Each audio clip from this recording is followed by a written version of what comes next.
Is it on yet, Brian? I thought you said. Is it on yet? Yeah. Did you say we were going live? I mean, it looks like we're live. Oh. It looks like we are live. What's going on, guys? It's been a little while. It's been a little bit, I guess. While. Yeah. But today we're here with our good friend Aaron Dodge from Archaic Logic Studios. What's going on? What's up, world? Played the whole theme this time. Oh, thanks, Chris. Appreciate it. Yep. Thanks, Chris Valenta, coming by today.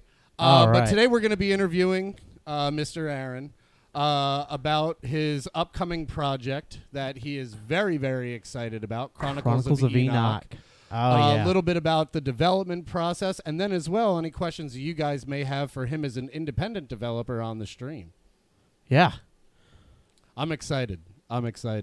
Yeah. This is your first interview, right? Yeah. Yeah, first interview for about the game, at least. You know, I've been interviewed in the past for sports and stuff like that, but this is definitely a first for Archaic Logic. So thank you for the interest. Oh, not a problem. Absolutely, man. Not man. a problem. So tell us a little bit about yourself, like what got you into wanting to be an independent developer, like what kind of brought you to this path so far. Right. No, it's a long and windy path. But to start off, my name is Aaron Dodge. I drink the occasional glass of scotch and poetry by the fireplace. But what got me into game development? Well, I actually originally started off going to school for business. Always doing art my whole life. I drew comics and comic book characters. I was always big into that. And when I was going to school for business, they made me take an art class, and I didn't want to. He was like, I don't want to take art. I just want to finish this degree. Like, I don't want to worry about it. And I had an art teacher, and he was basically like mad at me that I wasn't doing art. And so like I would show off too. Like I would draw in the art books, like, and I would sign business major. And so he caught on to that, and he was like, hey man, you need to get into art. Like, what do you like to do? Do you play video games? I was like, yeah, but I don't want to learn to code. You know what I mean? And he was like, all right, we got this free software. It was called True Space. It was like a 3D modeling software. But anyways, I fell in love with CGI and making video games and stuff like that. So I just pivoted my entire life and I went to school for it. And yeah, so just my entire life changed over to that. Started doing some game jams and fell in love with 2D animation, which was different than what I went to school for. And I enrolled in classes underneath Aaron Blaze, who directed Brother Bear. Oh, cool. Yeah. That's awesome. And, I was crazy enough to say, you know what, I want to do this for myself. I don't want to work for anybody. And here I am, 5-6 years later. Right. Nice. Showing all that hard work. Yeah, a lot of hard work, man. So I know we know a little bit about the game. Right. Yeah. But can you give a lot of the viewers out there that would be interested a little bit of like a brief overview of what Chronicles of Enoch is going to be about? Absolutely. So Chronicles of Enoch follows the story of a dwarf. The reason I chose a dwarf was I felt like there wasn't enough games showcasing them, and I really loved Lord of the Rings. I loved the dwarves and like the Hobbit and stuff like that. So I was like, I got to make him a dwarf. I was always a big fan of Legend of Zelda, but that was an elf. So human and elves and stuff like that. So Chronicles of Enoch follows a story of a time bandit dwarf. The world has basically fallen into darkness, and this is where it all starts. Post-apocalyptic landscape where trolls have ravaged the entire world, and everyone's dead except for this small crew of bandits. You have Locke and Talk, who were like your brothers. They grew up with you. They were saved when the trolls had came in and attacked Dwarf Helm. You have yourself, who's Enoch, and then you have Elder, who's like your father figure that rescued you. And what had happened is you basically go through, and the way that they had survived for a long period of time was robbing from the trolls. They would steal food, steal beer, and stuff like that. They would go on raids, return, and that was life for a long time. Until one day, the hideaway is found, and the hideaway was deep inside the mines of Dwarfhelm. Like a catacomb sort of style, very like a labyrinth. It's very hard to get in there. So they find a map that was dropped by you when you were escaping. So this sends Enoch into this crazy adventure because the trolls come and they take Locktalk and Elder. They're all getting taken, and then you are on this adventure to go save them before time runs out. Along the way, you stumble upon a time ability, this ancient magic that allows you to teleport back in time to before everything went bad. The trolls attacked and everything. The interesting factor about this game is that both points in time are continuously moving forward. Right? So the past kind of continues to keep getting worse, while the future is getting more worse, or worser, or worcester. Worcester. I mean, it tastes good on steak, right? Yeah, Worcester. So You have to be a fan of Time Bandits then. See, 100%, man. I love 100%. that little nod right there. I loved it. Yes, 100%. I also really like in Legend of Zelda when you go to the dark world. You know, the world's dark, right? But I was like, what if you could just like do this instantly, Right? instantaneously, as many times as you want. And so that's kind of what this game is built around, that concept of being able to teleport back and forth between 2 points in time. Then we kind of push the story through. It's all about cause and effect. What you do in the past actually affect the future, and change it for the better or worse depending on your decisions. Like imagine this person had actually died because the trolls came in, but you were able to save this person. Now they're in the future and they're able to develop a weapon that you wouldn't have had otherwise. But that they're there, you can take that weapon and you can use it back in time, because wherever Enoch is present, and then you have past and future. That's the idea. As the time continues, you're basically in the world of darkness, and you uncover the mysteries along the way as to how the world fell that way, and everything that happened, and you sort of start to realize that you might be the savior, even though you're the most unlikely hero of all, because the game starts off and you're hungover, which I think is hilarious. Nice. We've all had days like that. Oh yeah. No, I'm just kidding. Oh man. So in terms of length, like how long have you been working on the game? Where are you thinking about release? Okay. These are some really good questions. All right. So as far as like working on the game, right? I started this whole idea of building a studio and working myself and making video games. I'm still very much a novice. I was in New York at the time. And I'll never forget like setting up the office, and I was like, this is happening. The game was so different than just the idea. It was started off as this like Robin Hood style game.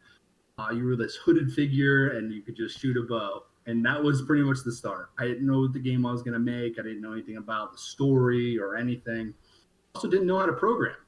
Now, all it started, I actually had an original co-founder. He ended up leaving the company to go work for Rockstar. I was happy for him.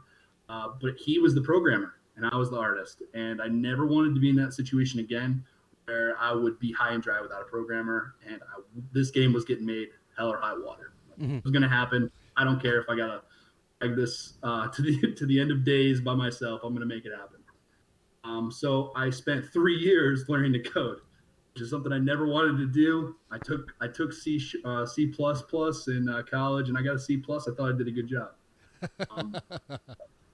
But now, yeah, I can develop just about anything I need to. That's pretty awesome. versatile when it comes to programming. So I've had to spend all that time learning, right? So imagine trying to make a film. And as you're making the film, you need to learn cinematography, you need to learn acting, you need to learn writing scripts. Like you're learning this stuff on the go. That's been my life for the past 7 years. But I'm at that point now where everything's coming together. All this time is finally showing, coming to fruition. You know what I'm saying? Like all the art assets are coming together. They're looking the way I want them to. Like the animation's coming through, and the story, everything is like done. It's just about assembling now. It's kind of like an IKEA project. There you go. So obviously then that you came on the artistry side, do you think that now you know how to code, do you think that's going to make things a little different? Have you noticed that you create the art differently because of now knowing how to code, or?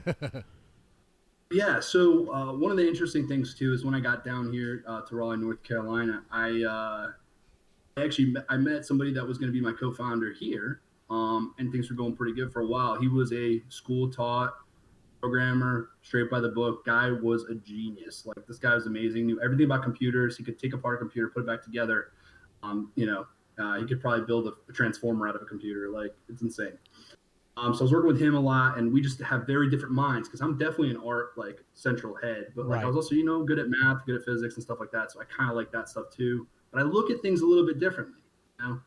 It's a problem I can solve with art. I'll solve it with art. I'm not going to rewrite the wheel because that's my strong suit. So it's going to be an art heavy game. And I definitely look at problems just a little bit differently because of that art background. I program like an artist, which is a weird thing to say. In the industry, they would call me a unicorn because, not a lot of us exist. There are us out there, Sure. But usually they're like either a really good programmer, like not that great of an artist, or they're a really good artist, not that great of a programmer. I kind of lean more that way, but I've gotten pretty good at coding. So nice. It's really interesting the kind of the way that took how like it now what we were talking about earlier. It really is now. It's the question is like, hey, can this be done? You look at yourself and you're like, yeah, I can do it. I got it. Right? Yeah, exactly. Does that make it a little easier now? Obviously, is it something that makes it easier to streamline a process? It takes some of the stress off for sure. Starting off, so like it's so funny the process. Like when you go through, look at me with the camera. I'm like, I don't know what to do with my hands. All right. I'm like, so anyways, so the process is really interesting how it all starts. Right, immediately when you first start, you're like, I'm building a game. This is cool. And then you're like, eventually kind of get to a point where you're like, holy crap, I'm building a game. This is a lot. Like it's a lot to do. There's a lot of things. And you kind of stay in that the whole time. But there are moments where you start realizing, okay, I can do this. You know what I mean? It's like sitting down and eating like a giant pizza by yourself. You're like, oh boy, this is a big boy. Can I take this on? But one bite at a time, one slice at a time. And next thing you know, you're about halfway through the pizza and you're chugging water and you're feeling horrible. I guess that's not really a great metaphor. It's close. Yeah. I mean, if there's crunch time, you're kind of right on top of it. Instead of water, you just substitute coffee, wine, beer, liquor. Yeah. It's one of those. Nice. Yeah. The main stress relievers. So, yeah. As you're going through this game, we were reading some of the stuff that you gave us and everything, and we could tell where you got your inspiration from. You obviously even talked about it with Lord of the Rings and things like that. And then the game started off as a hooded character and things like that. It kind of got me to wondering. It started off as a hooded character, and he is what he is now. And we'll be bringing him up. But are you going to see like a hooded character or anything in there, kind of as an homage? And hey, I like that idea. I actually never, honestly, I didn't think about that. I may have to. Okay. That's a really cool idea, and maybe I'll just throw that in there for you. How about that? All right. Yeah, that's great. Thanks. You're flexible with the development since, I'm my own boss and everything, even though my boss is kind of an asshole. Yeah. But we're on here. I didn't actually ask that. Is that okay? So I guess here, Brian, you want to go ahead and pull it up? Yeah, I'm getting some of the. Are you gonna? You want to bring up? Yeah, we got a couple of gifts of one of Enoch, and it looks like a Goblin King here, I guess, right? Yeah, he's bringing those up. I didn't want to save when I did it earlier, so now that's all right. So is this game going to play more of like a Metroidvania or a roguelike? Like what is it? What is the play? So it's kind of a blend. I'm not going to like pigeonhole myself into an actual like set genre because I want the game to sort of be itself. I've always been this way with art. I've always been letting the creation kind of like grow and be its own thing. I'm essentially just finding it, right? I spend a lot of time when I draw, I'm finding something. Like, what is it that I'm looking for? I don't always have it perfectly right here. I think that that's kind of a good takeaway for most people, too, when it comes to goal setting and stuff.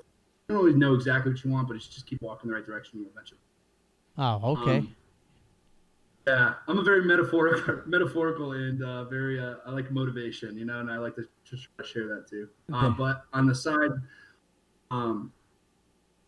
what the game is going to sort of be like, it's definitely got a Metroidvania style. So you're going to unlock things that'll help you, these puzzle solving mechanics that'll actually help you get to areas you couldn't get to before. It's going to have some of that roguelike ability as well because the game is procedurally generated. Now the worlds are going to be handcrafted, Mm. procedurally generated, but intelligently. Now, I guess this is kind of a thing I'm going to be careful because I don't want to give away too much I of what it gotcha. comes with. Fair enough. Protect secret. But the idea is that there is an artificial intelligence that is watching how you play, and then it is actually building the game in front of you based on your playstyle. Wow. Okay. Okay. Wow. Wow. So that's going to I'm trying be to, like, this is sort of a hypothesis. I've got a bigger idea for down the road, but like this is sort of my test of that Okay. idea. That came from developing and trying to get into PAX East back like 2-3 years ago when we were building the entire level. And it was like, I never want to do this again. This is horrible. I want to build pieces and then make somebody else assemble it, but based off of smart information. You know, some people want to Right. explore, some people want to hack and slash, and some people want to speed run. And depending on your choices, it's going to sort of try to customize, maybe tailor the game to you. It's going to still give you the story and deliver the story, but on your terms. And that's kind of what I'm really trying to do. That's really that cool. is That's that is unique very to cool. a lot of games that come out of that, you know, type of genre that you normally find. Wow. Yeah, Yeah. I call it it's intelligently procedural generation versus just call it random or dumb procedure because you know it's not just a number deciding this. It's sort of saying, hey, what do I need to do next? You know, Right. did this guy get his butt kicked? He just fought a boss. He fought a boss. How did he come out of that? What was his health? It's looking at all these different parameters, and then it's running through and it's trying to build the levels in front of you. You know, about a quarter of a level at a time. So it's like you got a decent amount of the game happening, and then it's like also generating the level in front. Nice. So I don't know if you've seen or not, but we do have a couple of these the gifts coming through here. Yeah, I'll go back up to the top here. Yeah, at we'll start off with the top if you want to take a look and kind of if you want to go over what these are or anything like that for them. Happy to. So this is just animations and stuff that are going to be in the game. I wanted to show a little bit more gameplay, but when it comes to development, it's such a weird thing for me, at least the way I do it. Now, you know what? Maybe I'm not doing it right, but I'm doing it my way, and it's worked this far. So basically, I build up the game, and then I strip it, and then I rebuild it again. That's kind of the concept, especially with a procedurally generated game where I'm making all these parts and then it's being assembled. Yeah. What you see here, some of the artwork, you actually see that's the Troll King's throne. Awesome. Is what I'm seeing first. Okay. Yep, it's like it's in his lair. You know, where you're gonna eventually battle him. But it's in this lair. There's gold everywhere, and like there's gold melting and spewing out of like giant statues of him. He's very into himself, very narcissistic. He's a really big, chunky Troll King, and he's just roll for initiative. That's exactly roll for initiative. Yeah, he's not too hard to hit. I'd probably say he's got a really small AC. So. Okay. Okay. Yep, so the Troll King, he's got his little scepter. He's got some magic inside of there. He's not, he's more cocky than anything else. But definitely some references to Donkey Kong. I don't know if you can notice that. The King K roll, kind of. Yeah. Yep. Yeah. I really liked that character, and I felt like it would be really cool to sort of have some notes of that. He's a on him. great villain for all you kids out there who don't know who King K roll is. Oh man, how old am I right now? I know, that's right. I just turned 36. Hey, we got the murderous bees, right? So Yeah. Donkey Kong and yeah, they got to be coming soon to fight those off, right? Right? Now, this is one. The next one is one of my favorites. yeah. I love this one. Okay. The lighting on it. Yeah, you can tell the type I can that hear it's gonna Chris's be music playing in the background. Oh yeah. Oh yeah. Yep. So yeah, one thing I definitely put a lot of emphasis on is those little details. I really want to focus on, like, when you walk by, birds fly off. When the torch is illuminating, it's not just lighting up. It's like the actual place is animated. I'm actually going to animate tiles in certain areas and stuff like that. It's a little bit more of an undertaking, but I feel like it's just going to give a better experience and really just suck the player into the story. And that's kind of what I'm focused on. It's a very story-heavy game with awesome mechanics that push you through. So that's what I really try to drive home there with that specific GIF. And then And obviously there he this is Enoch. There he is. Definitely. Yeah, man, that definitely looks like you open it up and like, okay, that's clearly the hero of the game. I love you know? how it's got like a little bit of Kratos in there. Right? Just a little bit of the Blades of Chaos. I've been playing through God of War again. A little bit, Did yeah. I just see a little bit of that, Yeah. Oh yeah, definitely some references there. 'Cause I love those. I thought those were so cool. Some really cool, interesting things. I try to hide a bunch of little details. Like for instance, in this idle animation you're on right now with Enoch, the axe swinging back and forth is actually with animation, it's 24 frames per second. That's what our eyes can see. That's why we animate, or how we animate. We do all these frames. We draw individual frames and we run them at 24 frames per second or higher. Usually 30 to 24 to 30, depends on what you're doing. Animate on twos. That's what Disney does. I do like to work back and forth between ones and twos depending on what I'm animating. Right. This animation specifically, his idle animation, is 24 frames. It's 1 second. Right? The reason why that matters is because time ability, right? So what's cool about it is that axe is like a pendulum. It's 1 second back and forth. It's 1 second. So it acts just like a pendulum. It acts just like a pendulum. Oh my god, that was a great one. So yeah, I try to hide those little details. I think that's really crucial for just some. There'll be tons of that throughout the game. So how That's long? Oh, okay, yeah. So how long does it take to do something like this, to get started from nothing to just something like this? Ooh. Well, it depends. I think it's a little different for everybody. Now, for me, it's taken 30 years. So, I feel that, yeah. I've been drawing since I'm a little kid. My parents my parents really allowed me to grow as an artist, and I want to thank them so much because they're awesome. Like my dad would be like, he's not outside. Well, he's not outside playing. He's just drawing all the time. My mom was like, let him draw. And so my dad got really into it too. I remember asking my dad lots of times, how do I draw this dog here? I draw the dog over and over and over, and I would just trace it, or I would figure out. He gave me a light table. I'd trace things. It's drawing is an interesting thing. I think anybody can draw. It's just time and mileage. You just really have to spend a lot of time practicing.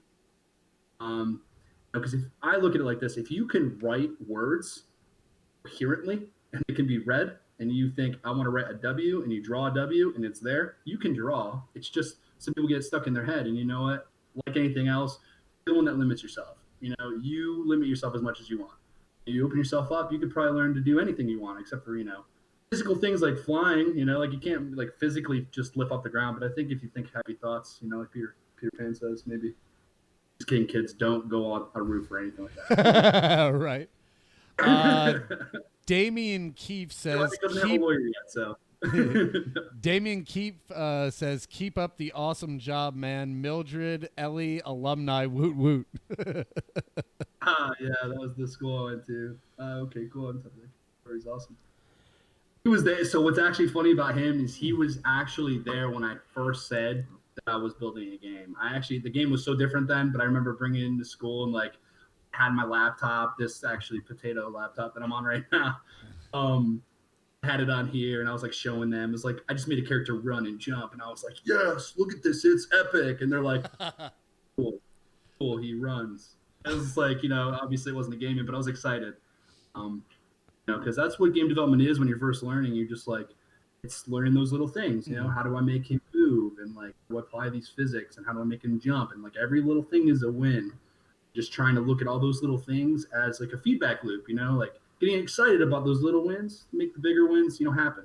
Again, with the motivational speaking, if you can allow yourself to measure those little wins as good wins, and you'll get yourself there. Slowly but surely, even if you're like the little engine that could take you forever to get up that mountain, like me, 7 years, I've been still working on this, but I had to learn everything, and I'm here now.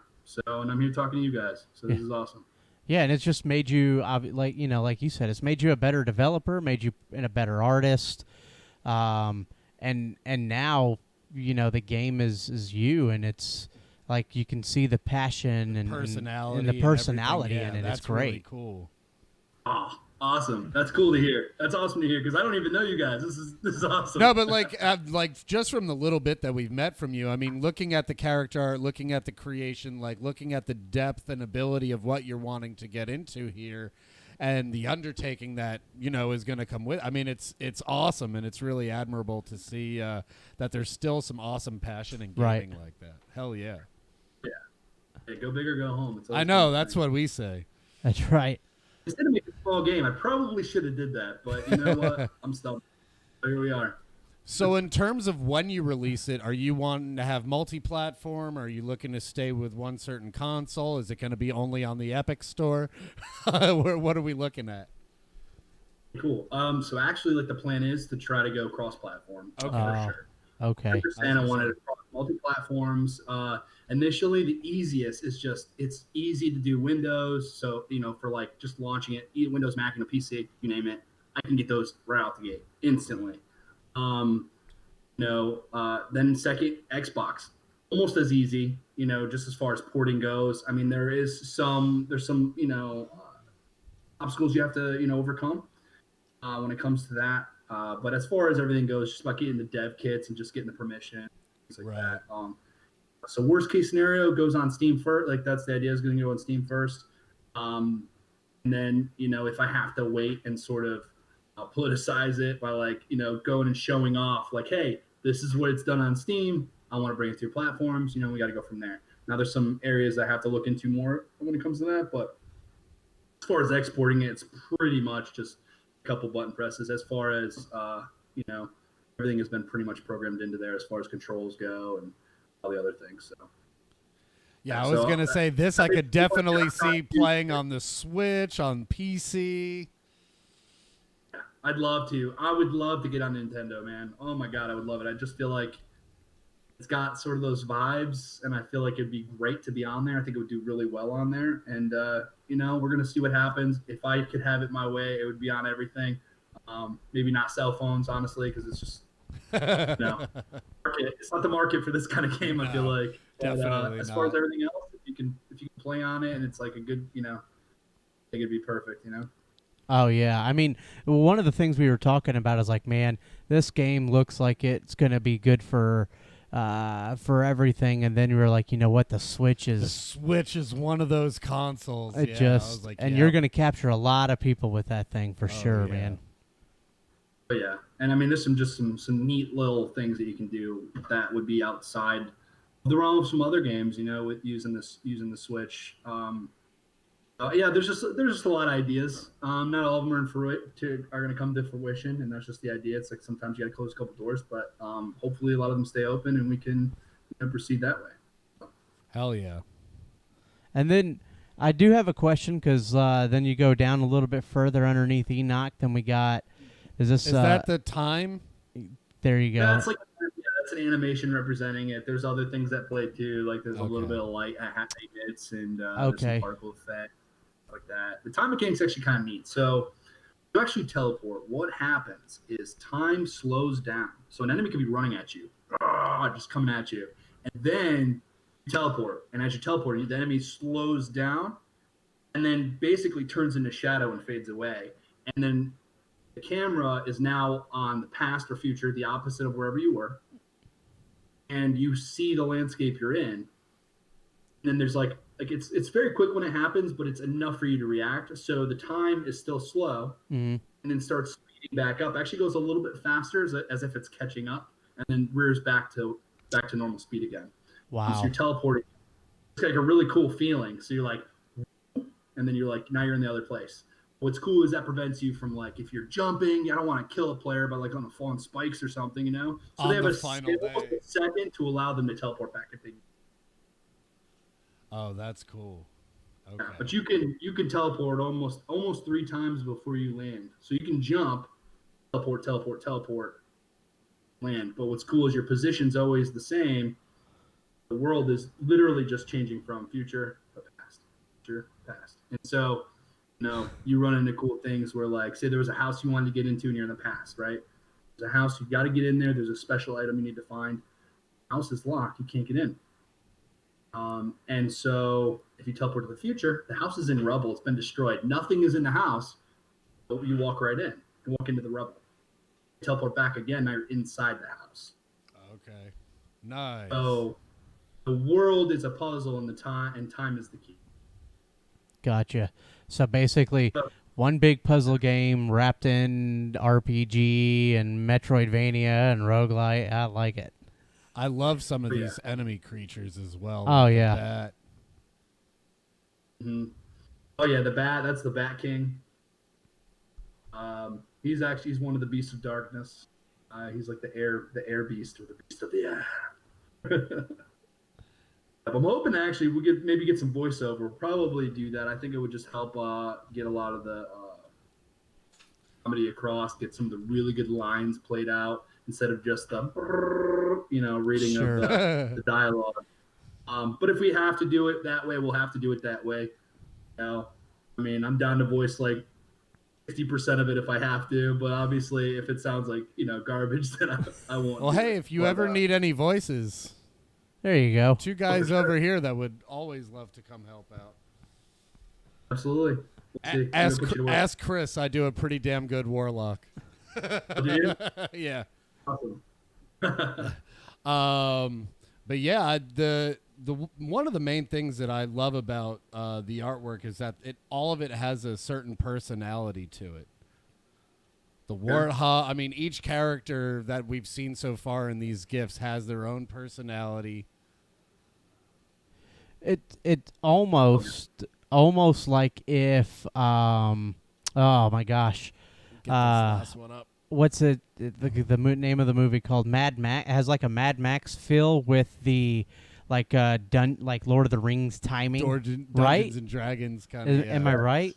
I mean, that's what it kind of feels like. It's I like it. Matt Enoch. Yeah. We'll have to make a crossover Matt Enoch, put Enoch in a bunch of these random I'll have to do some cool drawings where I just do some crossovers. That'd be cool. Giant goblin cart with spikes coming out of it, and he's riding it out. Yeah. Oh god, yeah, dude. Yeah. I know there's these tracker trolls, and I didn't have a good animation I could show yet for that, but the tracker trolls are these little goblin creatures, and they got the goggles and everything, and they're riding these things called wolf rats. Now the wolf rat came from a joke because there's a giant rat. I can't remember the name. It's a wolf. Can't remember the name of the rat, but my friend said I was in Tennessee, and he said something. He said it. I thought he said wolf rat. I was like, wolf rat? Is that a thing? Holy crap! And he's like, no, that's not what I said. I was like, oh, and I was like, that made it into the game. So I made wolf rats, which are just basically BFRs from a Princess's Bride. Nice. Yeah, it's funny where those little nuances or the little bits of muse or anything like that comes from, right? It's just like, oh, you know what? That'll work. Yeah, exactly. I try to involve as much of that as possible because I think it gives great texture. There's just different things in my life. There's one of the people you're going to fight in this game is the Troll Queen, and I'm not going to name any names, but there was a previous boss I had a few years ago, and she's definitely referenced. That's awesome. That is so cool. Oh my gosh. Yeah. That's gotta feel good. There's a likeness. It's like I can be like, haha, you will forever be remembered as the Troll Queen because you were the Troll Queen to me. My bitch third grade teacher. Yeah. And just take her down. One of the things that I noticed even on your page, I went and looked at your page on Facebook, Archaic Logic, and what's really neat is you're actually getting the community involved too. It's like, hey, what do you think? Let's put a poll up, and have you done that with a lot of the stuff? I just saw it, like I said, for the Knights, it looked like, but. So as far as the community goes, I'm really starting to do that more with an outreach on that. I did that a lot more with friends and family initially. Right. But then I was like, I'm not always, I don't have all the answers. Right. And I feel like as an entrepreneur in general, or somebody in general, I just feel like I like to try to surround myself with people that might know better. There might be people that know better. At the end of the day, I have the final say. I want to take in any sort of critique or anything I can to try to make something better. And I know that I don't have all the answers, and they might very well have the answers. And a lot of cool things came from that. And so a lot more things are coming. And we were talking about with that specifically, I was going over the Fire Guardian.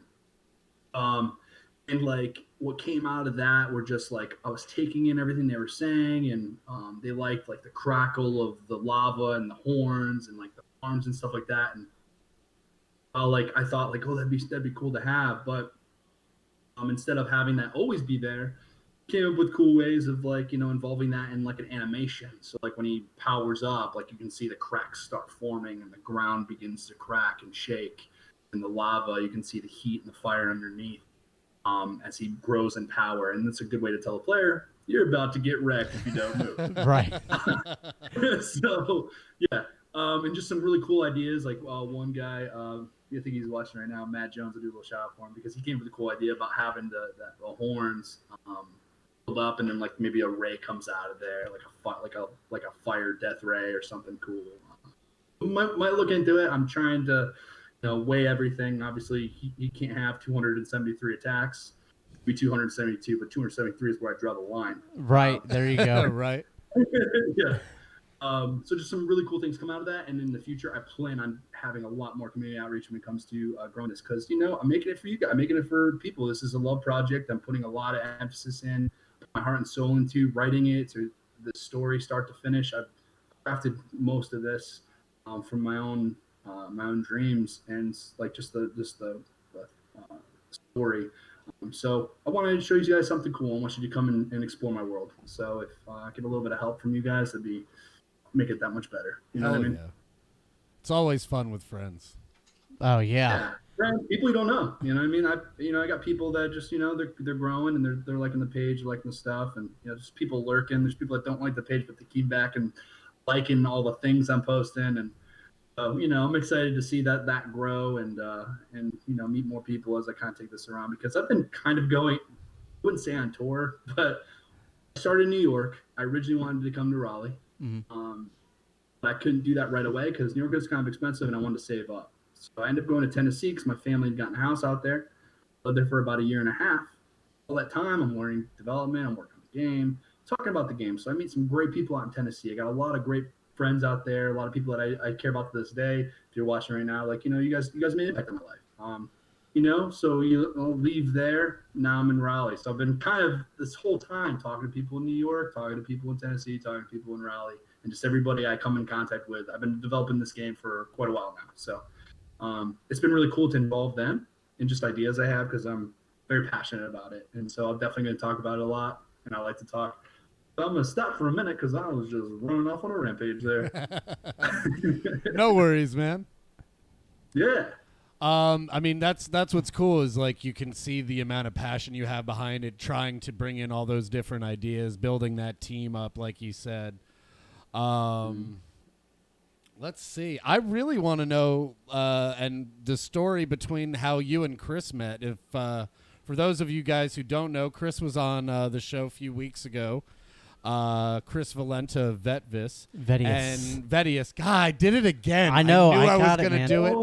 I knew I was going to do it. I knew you were going to. That's why I see, sat now there and when let we you play do it. D&D again, he's going to make me eat shit. Yep.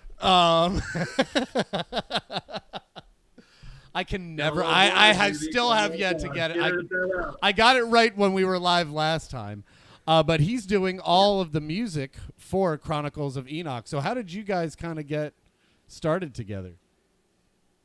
So let's see. I'm a part of a couple different indie developer groups, and I would post just art, stuff I'm working on, and just getting feedback, and hey, like, look what I can do. And so I would just post on there and get some great feedback. A lot of people were super nice in the community. Some people were, a little trollish, which is fine. It's okay. I battle trolls. That's what Enoch does. Gotta love trolls. Yeah, it's fine. I think it's fine.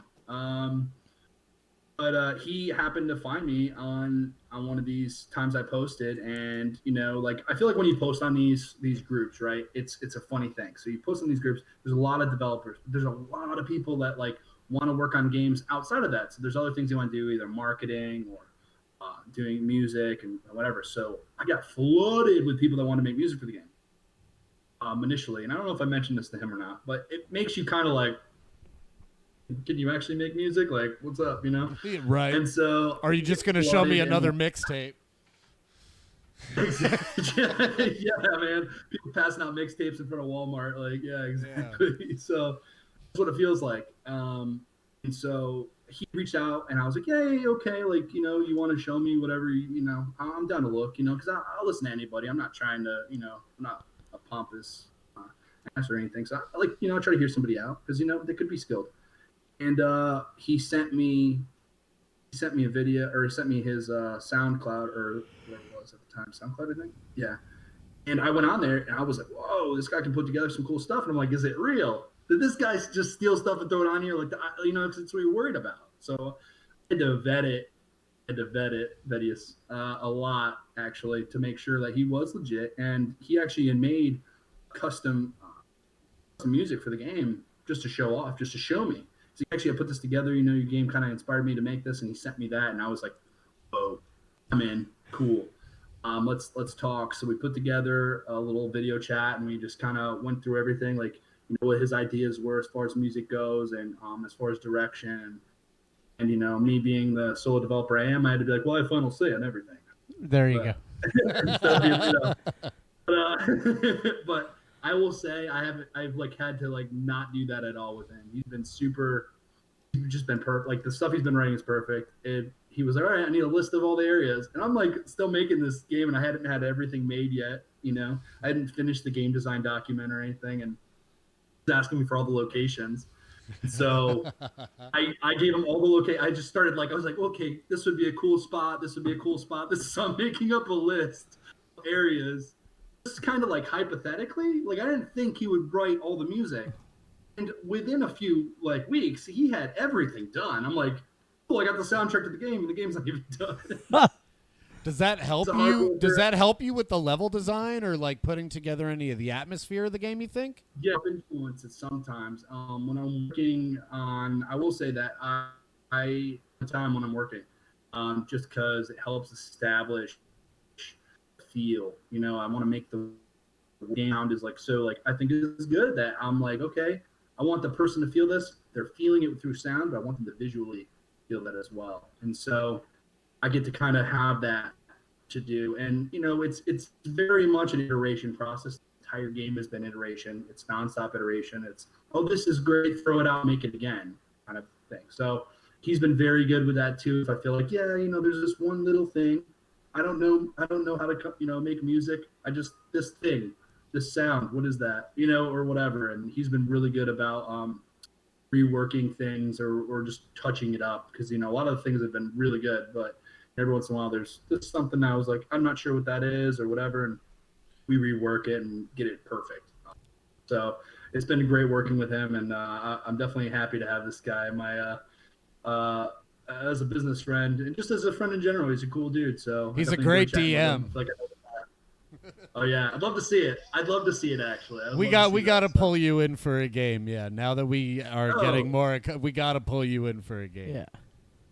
I'm probably down for sure. I got all the stuff ready to go. So I'll just roll a fresh character. Do you guys got some random stuff I could play out? Oh, we could get you something, or if you wanted to roll, either way. Okay. We could put something together. Yeah. Oh yeah. I am. This is going to turn into a gigantic party. I love it. Right. Yeah. That's all it. First time you ever do it, just because it was new to me. Like for me, it was like, oh man, I don't know what I'm doing. Then I'm like, okay. Just a bunch of friends having a good time and like destroying stuff and taking some names, man. Now you know why people steal out of their mom's purse for D&D starter sets. One of the other guys, he goes, ugh, freaking 8 people? That's our other DM, yeah. It gets insane when you got a lot of people, man. It really does, yeah. because you have to try to keep it. You want everybody to be included. You don't want people taking over, like running off of the story. And as I have my campaign, man, and one of the guys is kind of a rogue agent. Like, I love him to death. He's a cool dude, but man, like, he's killing everybody. I'm like, what the heck, man? He's just a shopkeeper. He's got a family. Like, you can't just kill him. Like, what the heck? Like, so then I'm like sending soldiers after him and stuff, and it's funny, but I'm like, dude, what are you doing? He's like, I'm like, you open the box, and inside the box you find a little sketch of a little girl. Like, it's his daughter. Like, trying to make him feel bad for what he did. That's awesome. Yeah, man. I love D&D, though. It's fun. It's Having really a cool background in community. D&D has to help you with game creation. It just has to. Yeah, 100%. 100%. And what's funny is I actually didn't play D&D until after I was already developing games and just Okay. game design in general. So it gave me an interesting outlook where I'm like, oh, why didn't I play this sooner? I would be way better at developing or just designing in general.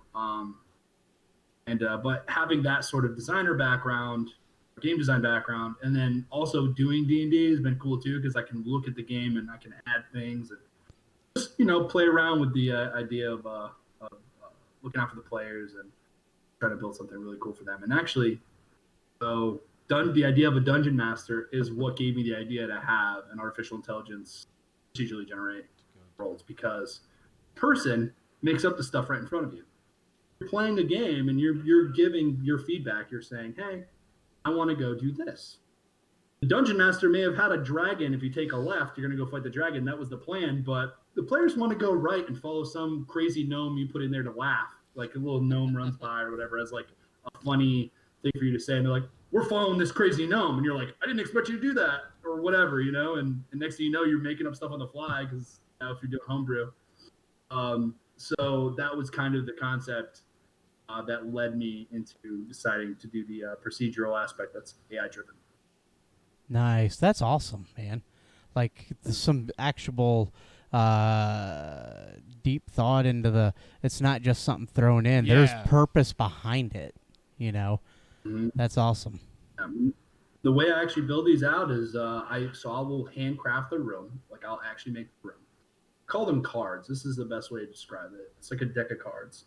You take this deck of cards. Each card is a room, and each room has values associated with it. Like it could be an exploring room. It could be exploring room and fighting room. Like have a bunch of different elements, and each thing has it's associated with that. So then the AI is basically going, okay, well, we need to do some more exploration. So we're going to go through the exploration cards. So it goes through and then it finds cards that line up with this other room that it was already in. And then it just keeps developing it out that way. And then I kind of have like a melody approach. So, like I try to not make it so it's like explore. It'll be like an explore room, maybe an explore room, treasure room, fight room, and it'll actually have rhythm. I try to also build into that algorithm the concept of flow, of game flow inside of that. So it'll be more likely to create a flowing game loop versus just like really procedural, which could end anyway. I don't know if you played like Spelunky or anything like that, but sometimes you get these like crazy looking rooms. Yeah, where you're like, how the hell am I going to get out of this? Right. Yeah. You're like, I don't have any bombs and I'm stuck. What? Yeah. Or you end up on a weird planet like a No Man's Sky where you're just like, what is that thing? What is that thing? Yeah. What is that thing? Now that's like crazy. That's even more procedural in the way they do it, because like they even have their creatures are actually procedural. Yeah, the creatures, the rocks, the separate, and then they kind of they just kind of mush them together. Like this one has a brain, a duck bill, dog legs. Yeah, you're like, what am I looking at? Yep. Man. So what's the idea behind that? I should call it Dungeon Master. So.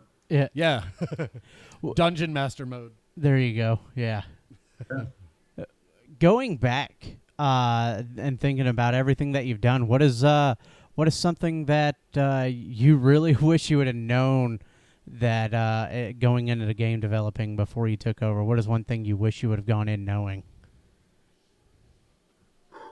Because you're talking about all the procedurals and all these other little things. And it's like, man, there's so much. There's a lot.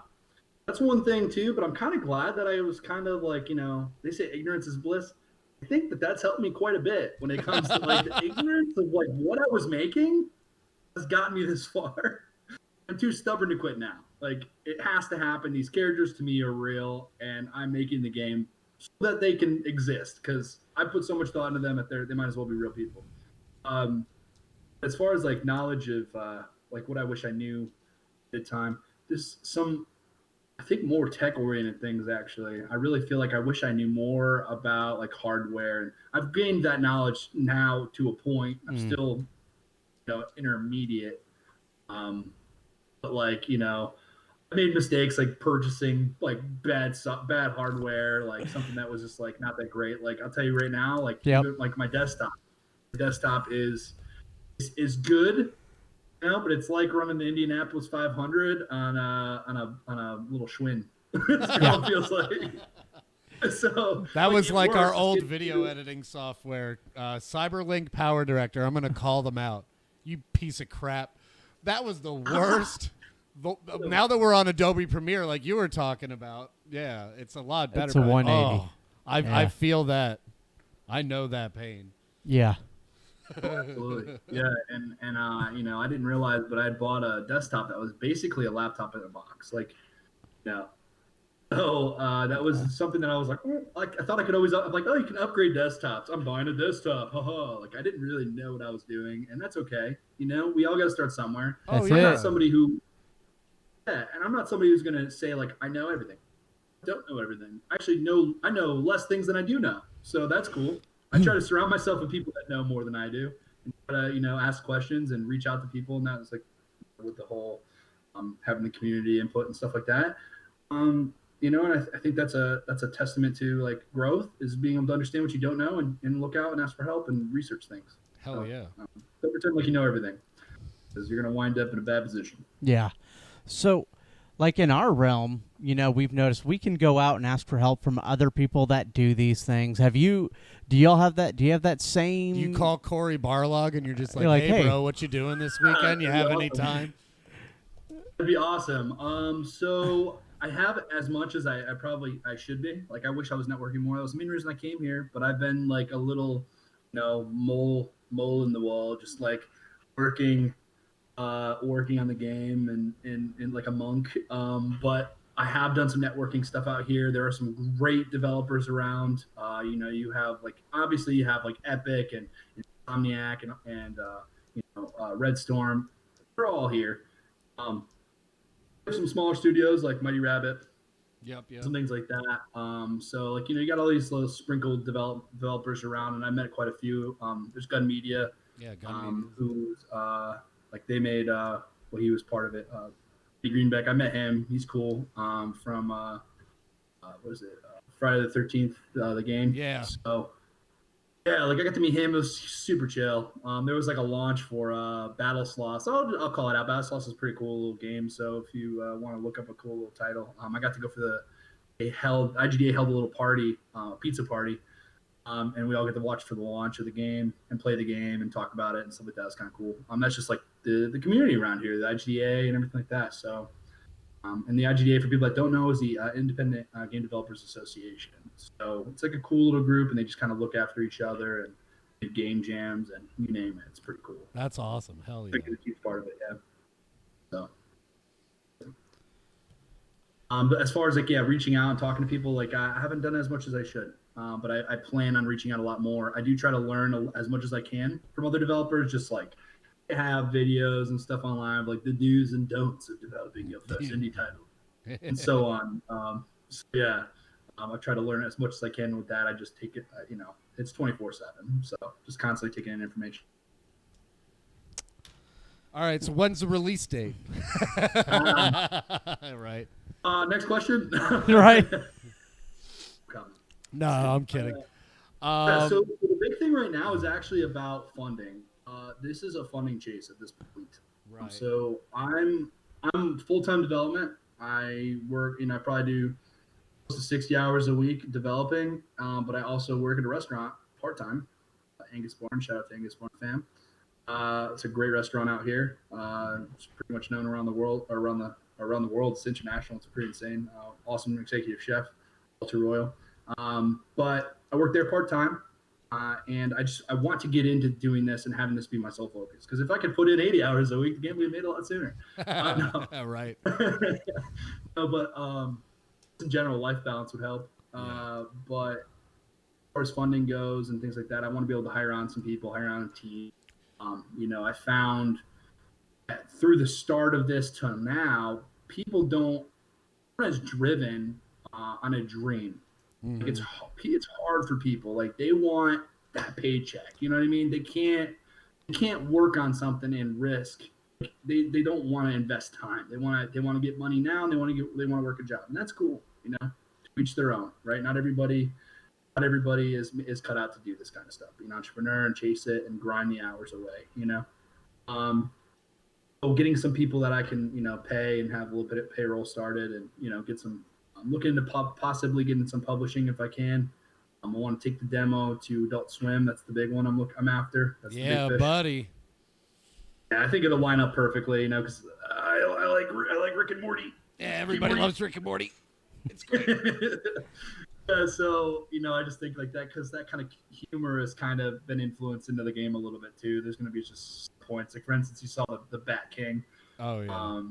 Doc actually asked him how he wipes his ass with those bat arms. Like Oh, it's just kind of a nice. stupid thing, but it's like, wait a minute, wings are your hands. Your hands are your wings. What? How do you wipe your ass? Like it's just a stupid joke, but like it's just funny to have that kind of like adult sort of humor, and Yeah, really woven set it into a really well-crafted story. I mean, that's always a good that's sign. the idea. I want it to be like not take itself too seriously, but in the end, you're like, whoa, this is still an awesome badass game. Maybe sort of like Earthworm Jim to a point. Yes. Oh, Okay. see? Very Yeah. funny, but also a pretty awesome game. Yeah. Right. I like that. He Yeah, doesn't. that's Earthworm Jim never gets enough love anymore. Oh, absolutely not. I follow. His name escapes me, but I'm following him right now, and he does this like live streams of he's doing like the comic book work and stuff like that for Earthworm Jim, and he's still writing and he's still working on stuff to this day. And he's a brilliant guy. He's cool. He's funny. But he does like all the like actual inking and everything, old school. So yeah, he's pretty cool to watch. He's definitely. I'll put him on while I'm just like working. Oh, nice. cool. Okay, hell yeah. Yeah. so. Just kind of something fun and to think about. We've asked this question to Pretty much everybody everyone. we've interviewed. So you only have one game to choose to play on for the rest of your life. What game do you choose? Yeah, see? Oh, Not an easy one.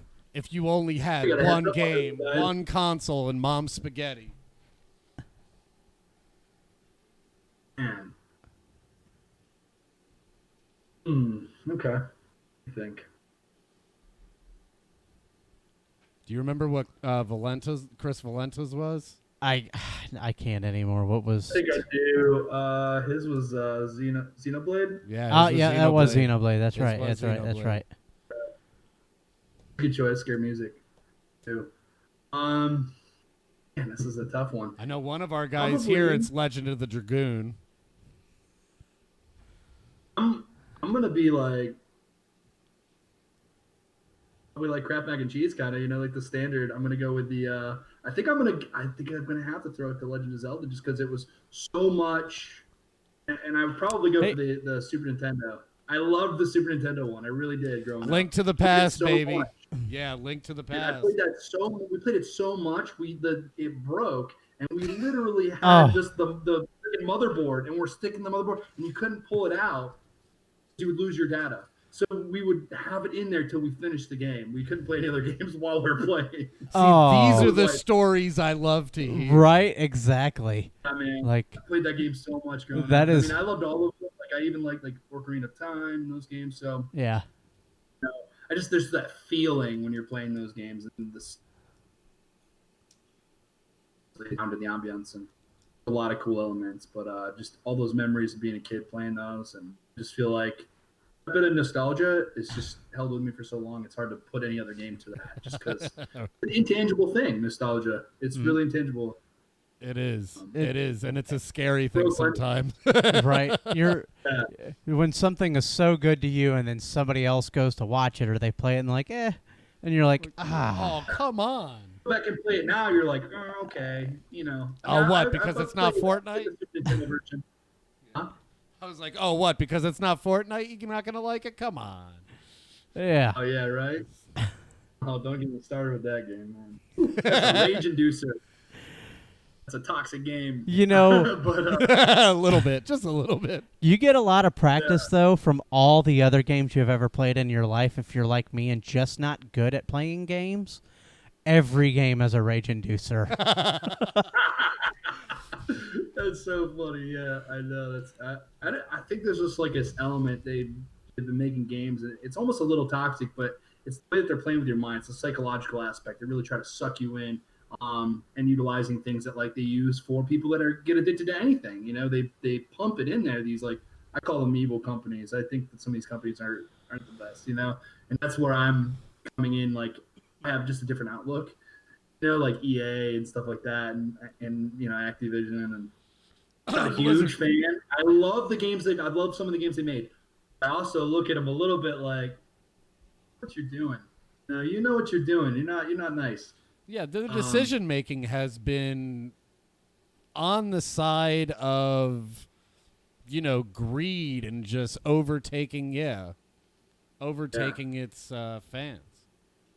That's one thing I want to definitely focus on is building great experiences and getting the full experience without having to like buy DLC or I don't want to go down the road of free to play like cool skins. Like I'm not trying to do that because I love the concept of I made a game. I want you to play. I want you to go into this world. I want you to buy this game and get and see, all this amazing this world I built for you. Like explore it, run into things, beat up these walls, whatever you want to do, you can do it. But I want you to get that full experience, and I want to deliver that full experience to you, not just for money, but for the love of art and the love of games. This can't beat games, man. Like it's the most interesting media that's out there because like videos. I love movies, but you can't go in a movie and, like mess in like just around and just like mess around with stuff. You can't do that. Do that in a game though. You're experiencing it in a different level, and a different emotional level. You're more attached to a game than you are in a movie. Yeah. And like I miss when the DLC essentially was the sequel of the game. Right? You know what I'm saying? Yeah. Like there was no DLC. Yeah, that too. Yep. Yeah, DLC, yep. yeah, there is no the DLC essentially is like, okay, what's a DLC for Super Mario Brothers? Super Mario 2. You know what I'm saying? Like that's the DLC. That's what I want. Exactly. Yeah, exactly. I think that really hits it on the head because it's just become such a money grubbing industry, and I get it. It's a lot of work. I can't be too mad at them because I get it. They have thousands of people Right. working on this one title, and they're charging $60 per game for all these people that are making it. Now they're making it. They're making the edges not sharp, and they're just making it like easy for everyone to play.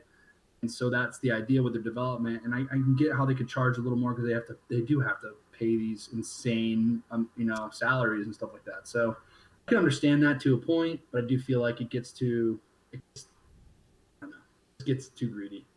Yeah, there's a middle ground somewhere in there where you can still, make sure that the employees, are taken care of, but at the same time you're not nickel and diming the average gamer.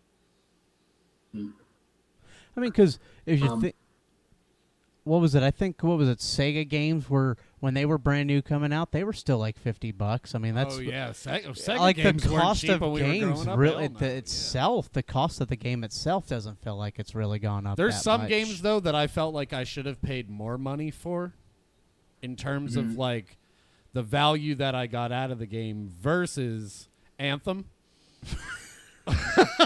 where you get a half game. where I got half a game for $60. I remember how promising that looked, man. Yeah. I was so hyped when they first talked about it, and then it was just like, yeah, you got to be careful over promising, man. That's a little. That gets scary. I mean, look at but them that's what's. guys. They've kind of popped back up. Oh yeah. But in terms of like length of the game, in terms of like how long it would take someone to finish it, what are you looking at? You thinking that? Okay, so right now the big thing, like I said, was funding. I'm trying to get this demo created. I'm hoping to have the demo finished within 8 months or so. That's what I'm hoping. And now the demo is going to be like start to finish playable. And then at that point, I'm taking it also to Adult Swim, but I'm also looking to do a Kickstarter campaign. Okay. I want to have a Kickstarter campaign. I'm going to give you the demo. Right off the bat, I want you to be able to play it. I want you to know what you're backing. And then I have a bunch of ideas for rewards. One being like getting animated into the game, being an NPC. Like how cool would that Whoa, be, you know? that would be dope for sure. Oh, yes. So what I plan on doing is actually having a certain set amount of people that could actually be in the game as an NPC. What you'll get is a little plaque that shows your face and shows the character's face that you are, where you are in the world. Also, when it's in the credits, you'll actually see your face and you'll see your little character's face. Go up in the credits. Just one of the cool things I want to do with the Kickstarter. I definitely want to raise. I need to raise some money because I need to get some people working with me. Also, would like to be able to focus on this as much time as I can. I mean, even though I do, it's on and off 60 hours a week when I can't, but it's a lot. Like I need balance. You know what I mean? So, focus on this full and then not have the secondary would be amazing. But if I have to. Do you have anywhere where people can donate to you right now and help fund the project currently? I'm looking to possibly doing a Patreon. I'm not 100% yet. I think we're going to see with because I plan on doing a little dev stream coming up here soon. I want to do a little dev stream, and then also going to be doing a little documentary style following each month of development. It's going to be called Chronicles of a Game Studio, following the creation of Chronicles of Enoch. You're going to see good, the bad, and the ugly. We're going to talk about everything: the business side, the art, animation. I want to show everything. I want it to be raw. I want it to be very, very realistic. I want you to get to know me, because I'm just a normal guy, with normal dreams. Not normal dreams. I guess you wouldn't say game development isn't necessarily a normal dream. It could be a little crazy, but I just want to show people. I think the biggest thing that I want to get out of all of this is I want to show you that you can do what you want. If you have a goal, you have a dream. You can do it. Like it's just, you don't limit yourself, and perseverance is just over time. You might run into obstacles, but you can chip away at them, or you can work around them, or you can figure it out because we live this life, and why not chase a dream? Like the biggest fear I ever had was ending up at a place I don't want to be, working for people I don't want to work for. And I've seen people just dry up and work at jobs that they don't want just because they're trying to provide for their families, and just see that lost hope is such a sad thing. And I want to show people you can do this. You can do what you want. And and if I make it, I make it. If I don't, I don't. But you know what? I went after it. And that's you gotta make that run. You gotta make that run. Yep. Yeah. You live your whole life and regret if you don't. I'm not doing that. Yeah. All right. Hey, there's one more thing that I know we talked about before we went on, and we said we were going to ask him again in front of everybody. Oh yeah, we do have to ask him of how in front fun of it is, right? Yeah. Like, how much is game development like Grandma's Boy?